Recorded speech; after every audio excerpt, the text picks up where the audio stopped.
And what you want to do in any negotiation is present your offers, your proposals as firm and unmovable. They, whoever they are, have got to believe that that's it. In the fast-paced and ever-evolving world of football, transfers play a pivotal role in shaping the landscape of the sport.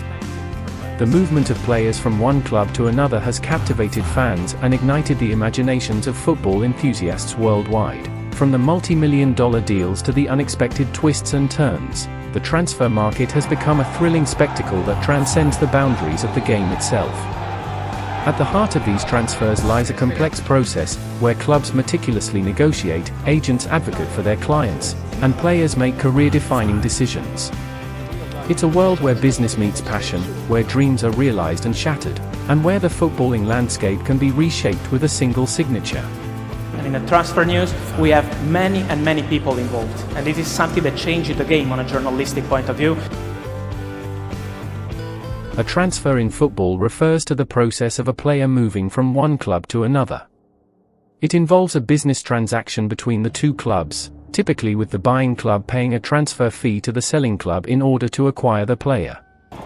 The transfer fee takes into account various factors such as the player's quality, contract length, commercial value, and potential.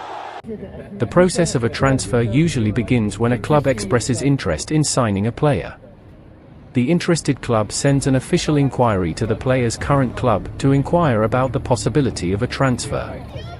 If the selling club is open to the idea, they may enter negotiations with the buying club regarding the transfer fee and other financial aspects, as well as any additional clauses or incentives. But you have the agent, and when you say the agent, it's not only himself, it's about the agency. And into an agency you can have 5 or 6 or 7 different people working on a deal.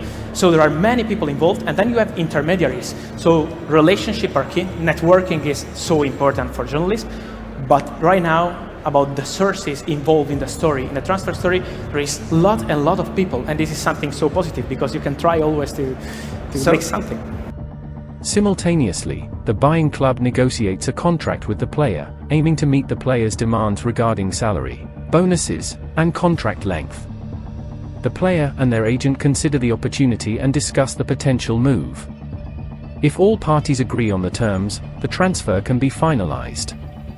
Throughout this process, the player's agent plays a crucial role. We're there to represent one party's interest. We're not like a mediator. We're not there to sort of serve the deal. We're there to serve our client. So if there's someone selling, we'll get them, and if price is the important thing, we'll help them get the best price they can. If it's buying, same thing, just the other way around. The player's agent plays a crucial role. They represent the player's interests, particularly in contract negotiations.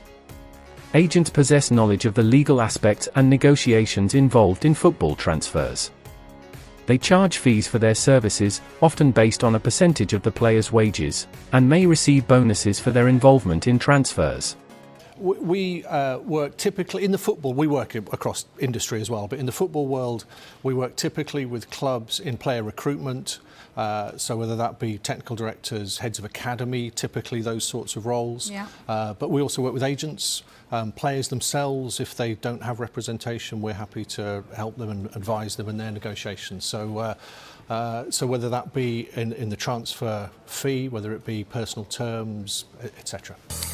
Prominent football agents like Mino Raiola and Jorge Mendes have built reputations as super agents, due to their extensive portfolios of highly valued players.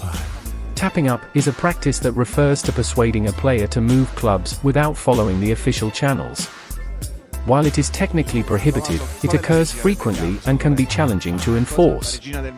Sometimes, a player may issue a transfer request to their current club. This request is a formal appeal made by the player, expressing their desire to move.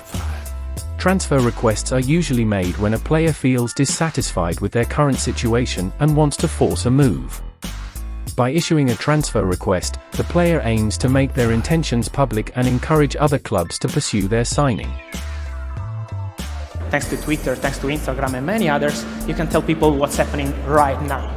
So for transfers, it is something really important because you can share the moment and not just the story, the details. For example, how long will be the contract, what kind of release clause, many details of the story. And this is something that people are really loving. I feel people loving transfers at the same level they love football games. When it comes to the latest transfer news, Fabrizio Romano is a well-known figure in the world of football media. Born on February 21, 1993. Over the years, he has worked for prominent media outlets like Calciomercato, Sky Sports, and The Guardian, establishing himself as a credible source of football news and transfer updates. When I started, and I was feeling that people wanted news with this system, this Italian system, let me say, because we in Italy are working since a long time on transfer news, 24 hours per day, calling people every single day. I wanted to bring this system on international system, in a completely different way. Sounds like they've been made up. What are the usual sticking points that you come across then when you're in these sort of... There's one big one, and especially in this world, ego. You've got just a whole load of egos, haven't you? I don't know if there's any great surprise. No. Players, I thought you were going to say fee. well, it's not for Newcastle, is it? So it might be for some clubs, yeah, of course, but like a chairman's ego or a player's ego. They're huge egos, aren't they? Romano is recognized as the founder of SOS Fantacalcio, an Italian-based sports media platform catering to football enthusiasts. Through his work, he has built a reputation for reliability and accuracy in reporting transfer news, making him a go-to reference for football fans worldwide. My side, I want to continue with transfers. I want to continue the best level, but it's about being accurate. Let me say, it's about being respectful with sources, because now it's just matter to wait and see what will be the next social media to try to share my news and my info. But it's always about the network. If you save your network and if you're respectful with your network, next social media, next step, it's just a matter of time. But you have to be respectful with your network, and then you have to be accurate, because people will trust you only if you will be accurate and respectful, in my opinion. The turning point in Romano's career came unexpectedly when an aspiring Italian agent in Barcelona reached out to him. At the time, Romano had been writing about soccer as a teenager in his hometown of Naples, sending his stories to various Italian soccer websites in the hopes of getting them published. It remains unclear how the agent found his name and phone number. My first story ever was a crazy one, and was about Mauro Icardi, Paris Saint-Germain striker now. But he was at Barcelona. Mauro was at Barcelona B. He was not playing. Pep Guardiola was the manager, and we know that Pep Guardiola is not always playing with the number 9, the typical number 9, and Icardi is number 9, so he wanted a different kind of player. And I received a call. I was 17. I received a call from an agent. I still don't even know how he had my phone number. Okay, it was an Italian agent, but a very small agent, nothing important like Raiola or Mendes. We are not at this level. And he called me. And he told me, Fabrizio, please, I know you're writing on some website, small websites in Italy, nothing important. Can you share an article about Mauro Icardi and Gerard Deulofeu? Now he's a Udinese, former Watford player, Everton player. I said, yes, of course, I can do it. Send me some information about these boys and I will do it. They were not famous, Icardi and Deulofeu. They were in the second team of Barcelona. I did it, and then we started our relationship. And so my first news was Mauro Icardi from Barcelona to Sampdoria.